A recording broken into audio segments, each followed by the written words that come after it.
So standing for truth then. Why go with genetic entropy since Kondrashov said that they'll go extinct in 100 generations?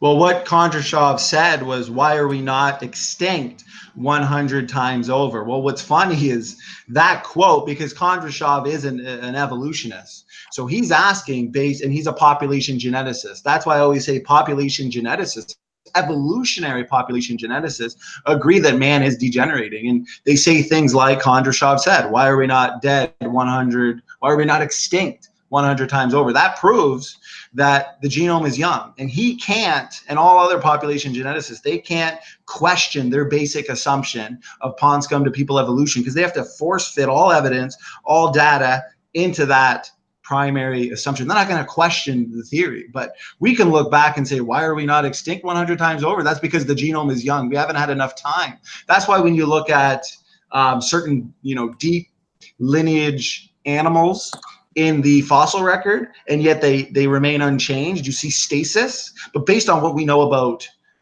genetics, based on what we know about genome degradation, that can't be possible. So, Joseph was talking about the fossil record, but the fossil record itself proves creation. Look at the coelacanth. I mean, millions and millions and millions of years ago, evolutionists say it went extinct.